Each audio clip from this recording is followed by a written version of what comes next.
Good morning बच्चों। आज मैं आपको काव्य संकलन में गजानन माधव मुक्ति बोध के बारे में बताऊंगी। ये कवि हैं, इन्होंने सहज स्वीकारा है, इसके बारे में बताया है। पहले मैं आपको गजानन माधव मुक्ति बोध के बारे में इनका जीवन परिचय बताती हूँ। इनका जन्म 13 नवंबर सन 1917 श्योपुर ग्वालियर में है, जो मध्य प्रदेश में, वहाँ इनका जन्म हुआ था। हार का बदला चुकाने वाले संकल्प धर्मा कवि मुक्ति बोध का पूरा जीवन संघर्ष में बीता। इन्होंने 20 वर्ष की छोटी उम्र में बड़नगर मिडिल स्कूल में मास्टरी की। तत्पश्चात सुजालपुर, उज्जैन, कोलकाता, इंदौर, मुंबई, बंगलौर, बनारस, जबलपुर, राजनांदगांव आदि स्थानों पर मास्टरी के पत्रकारिता तक का कार्य किया। कुछ समय तक पाठ्य पुस्तकें भी इन्होंने लिखी और इनकी जो रचनाएं हैं, चांद का मुंह टेढ़ा, भूरी भूरी खाक धूल, काठ का सपना, विपात्र, सतह से उठता आदमी, कामयानी, एक पुण्य विचार है, नई कविता का आत्मसंघर्ष आदि इन्होंने रचनाएं लिखी हैं। और इनकी मृत्यु 11 सितंबर और सन 1964 में दिल्ली में हो गई। अब इन्होंने जो सहज स्वीकारा है, जो रचना लिखी है, उसके बारे में इन्होंने थोड़ा सा सारांश मैं आपको बताती हूँ। पहले मैं कविता पढ़ती हूँ, उसके बाद में उसका सारांश, डिफिकल्ट वर्ड, उसके भाव सौंदर्य आदि आपको बताऊंगी। जिंदगी में जो कुछ भी है सहज स्वीकारा है, इसलिए कि जो कुछ भी मेरा है वह तुम्हें प्यारा है। गर्वीली गरीबी है, ये गंभीर अनुभव सब, यह विचार वैभव सब, दृढ़ता है यह वीरत की सरिता, यह अभिनव सब। मौलिक है इसलिए कि पल पल में जो कुछ भी जागृत है, अपलक है संवेदन तुम्हारा। प्रस्तुत काव्यांश में हमारी पाठ्य पुस्तक आरोह भाग 2 से काव्य खंड से ये सम्मिलित है। सहज स्वीकारा है, इसमें कवि कहते हैं कि अपने इष्ट देवता जो हैं उनकी दिवंगत हो चुकी है, जो उसको संबोधित करते हुए कहा है कि मैंने जीवन में प्रत्येक सुख दुख सहज स्वभाव से स्वीकार किया है।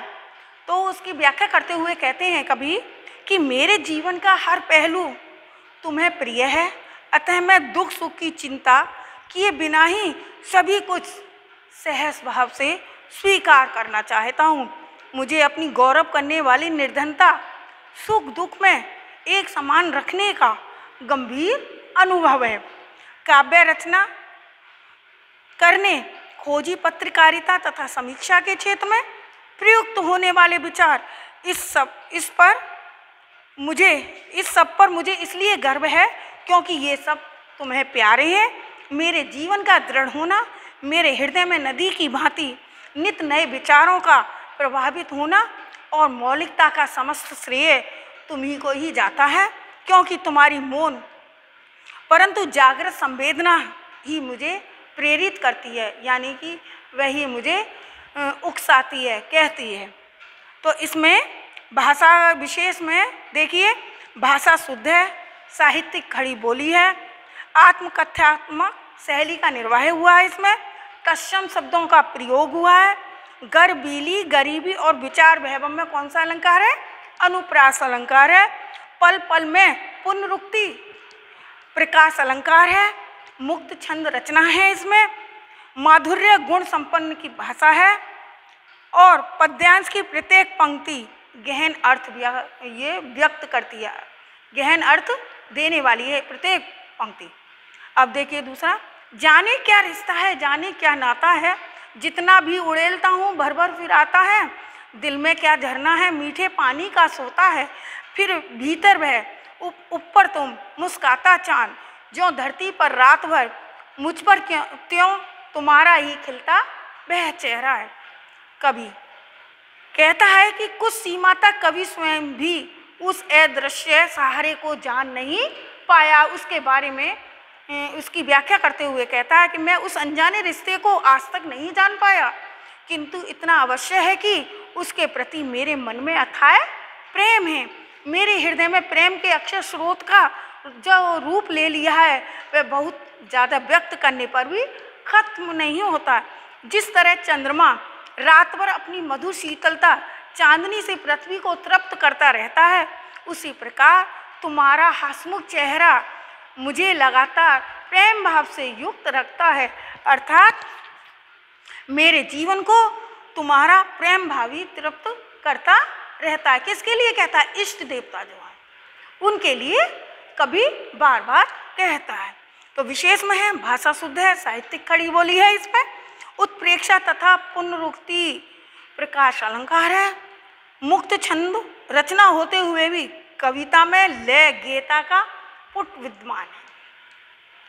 अब देखिए, सचमुच मुझे दंड दो कि भूलूं मैं तुम्हें भूल जाने की दक्षिणी ध्रुवी अंधकार अमावस्या।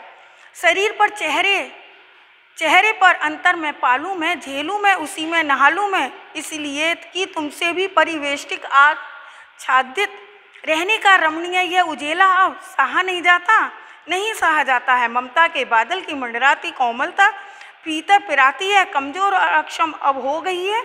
आत्मा यह झटपटाती छाती को भवितव्यता डराती है, बहलाती रहलाती आत्मीयता बर्दाश्त नहीं होती है। तो कवि कहता है इष्ट के प्रति, अपने इष्ट देवता के प्रति कहते हुए कहता है कि इष्ट के प्रति स्मृति और विस्मृति का भाव होना स्वाभाविक है, अतः मैं अपने इष्ट को भुला देना चाहता हूँ। कवि कहता है यही नहीं, मैं चाहता हूँ कि जिस प्रकार दक्षिण ध्रुव पर हमेशा अंधकार और अमावस्या की हालत बनी रहती है, वैसा ही अंधकार में तुम्हारी भी स्मृति पर हृदय में अनुभव करूँ। कवि को अपने इष्ट की स्मृति चंद्रमा की शीतलता की भांति अनुभव होती है, ठीक वैसे ही उसकी विस्मृति में भी घने अंधेरे के समान आभास चाहते हैं। इस अपने इष्ट को भूल जाने का असर मेरे मुख मेरे शरीर पर भी दिखाई दे। मैं उसकी मधुर स्मृति के अभाव में होने वाले जो कष्ट हैं उसको बर्दाश्त करना चाहता हूँ, उस पीड़ा में डूबना चाहता हूँ। जीवन में मोह लगाव की तरह निसंगता भी जरूरी है। तुम्हारे खो जाने का डर मुझे लगातार आतंकित ना करे, अतः मैं तुम्हें स्वेच्छा से भूल जाना चाहता हूँ। तुम धीरे धीरे हृदय में विलीन हो जाओ।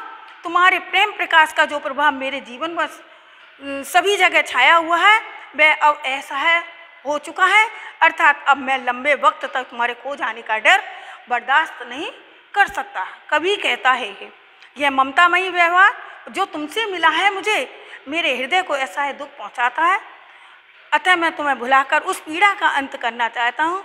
मेरी अशक्त आत्मा भी अब इस प्रेम भाव को सहन नहीं कर पाती है, क्योंकि भविष्य में होने वाले दुख की याद भर से ही मैं सिहर उठता हूँ। आखिर कभी ना कभी तो तुम्हें भूलना ही है। अब इसका विशेष भाषा तत्सम निष्ठ खड़ी बोली है। अनुप्रास रूपक अलंकार का बहुत सुंदर प्रयोग किया गया है। माधुर्य गुण संपन्न भाषा है।